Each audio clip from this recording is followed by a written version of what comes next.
Everyone in the outpost thought the ghost was just a legend, until the woman no one noticed pulled the trigger that changed everything. He never believed in heroes who hid in the shadows. But that night, under a blood-red sunset and a wall of gunfire, he learned that some ghosts are real. Before I tell you what happened next, tell me in the comments where you're watching from.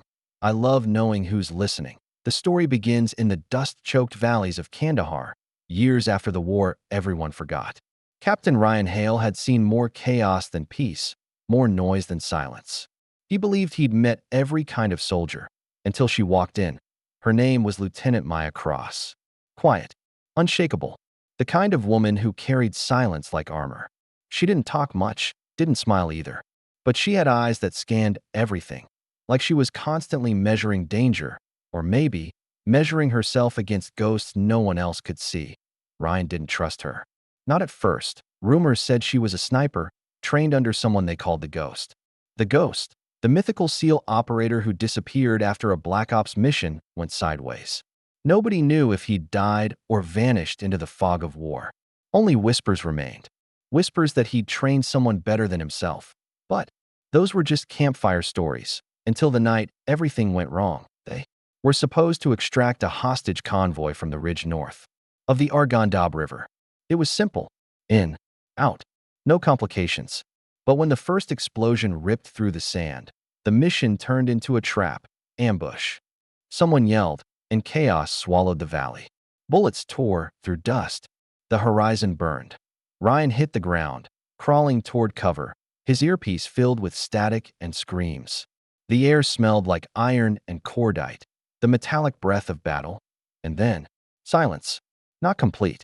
Just sharp enough that he noticed it, because above the gunfire, one rifle began to sing, precise, rhythmic, surgical. Every shot fell like punctuation. Bang. Pause. Bang. But he looked up. Through the haze, he saw her. Maya. Calm. Focused. Her hands steady as if she'd been born with a rifle instead of a heartbeat. Point one by one, the hostiles dropped. 7 shots. 7 kills. The battlefield went still. That Ryan's men started cheering, breathless, wild. But Maya didn't smile. She just whispered, "Target clear." Ryan stared at her. Something about the way she'd moved, the posture, the breathing, it felt familiar. Like watching an old story retold by someone who'd lived it before. Back at base, the others called her a hero. Ryan called her lucky. But late that night, sitting alone in the command tent, he couldn't shake the question. How had she known the exact range, the wind drift, the counter positions? How had she predicted every angle before it even happened? He dug into her file. Most of it was redacted, education, classified, service record, restricted, mentor, data removed. He slammed the file shut. Something wasn't right. When he found her outside cleaning her rifle, he decided to ask. "You've done this before," he said quietly. Maya didn't look up. "Done what?" "Ghost work." She froze. Just for a second, but enough for him to see it. A crack in the silence. Then she stood, her gaze sharp. "You think you know what ghosts do, Captain?" "I know they don't leave survivors," he shot back. Her eyes softened, not in weakness, but in memory. "No, they leave lessons."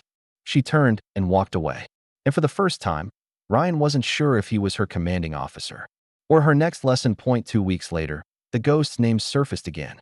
Intel reports mentioned a covert cell, the same group that had once ambushed his last known team. The same operation where he'd vanished. Ryan was ordered to lead a strike team. Maya volunteered without hesitation. He didn't want her on the mission, but she looked him in the eye and said, "If you're going after them, you'll need someone who knows their breathing patterns." He didn't understand what that meant. Not until they reached the coordinates. The compound was quiet. Too quiet. Sand whispered under their boots. The wind carried the smell of burnt metal. Maya raised her fist. Halt signal.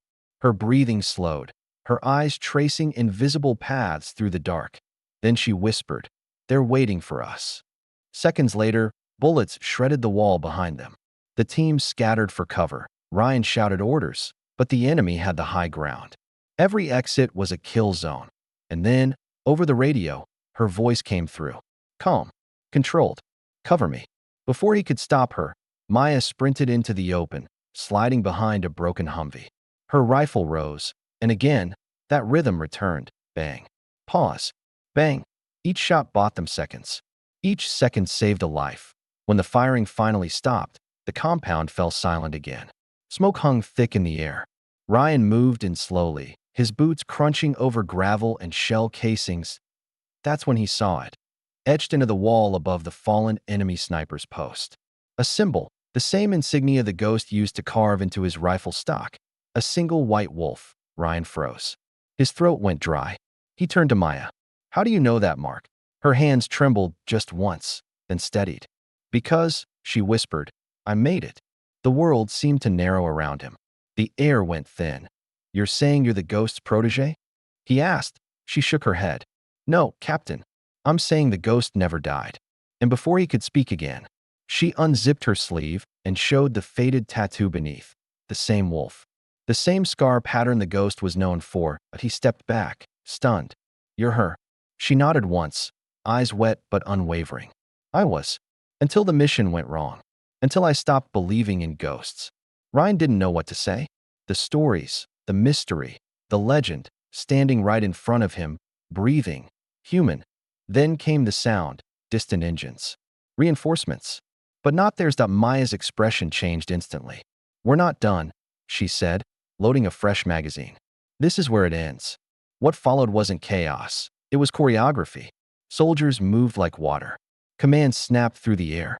Maya climbed to the top of the ruined watchtower, her silhouette framed by a rising storm of dust. Ryan watched her through the smoke. Calm. Precise. The ghost reborn .1 shot echoed. Sharp. Final. The convoy exploded into silence. When it was over, the horizon was painted gold by the first light of dawn. Hours later, after the evac, Ryan found her sitting alone on the ramp of the transport helicopter. Her rifle resting beside her, he sat next to her. Neither spoke for a long while. Finally, he said, "You could have told me." "I tried," she said softly. "But ghosts don't talk. They finish what others couldn't." He nodded slowly. "What now?" She looked out at the desert. "Now I disappear again. Someone else will need a story to believe in." He smiled faintly. "You know, they'll keep calling you the ghost." Her eyes glinted. "Then maybe it's time they learned the ghost was a woman all along." That night, Ryan wrote his report. He didn't mention her name. Not once. He just wrote one line. "Mission success. The ghost lives on." Because legends aren't made from who people think you are. They're made from what you do when no one's watching. And kindness doesn't vanish. It waits, and it finds its way back. If she'd walked into the fire as a shadow and left as proof that ghosts aren't dead, they're just waiting to be remembered before you go. Tell me, do you believe legends ever truly die? Drop your thoughts in the comments. And don't forget to subscribe for more stories that remind you. Courage doesn't whisper, it echoes.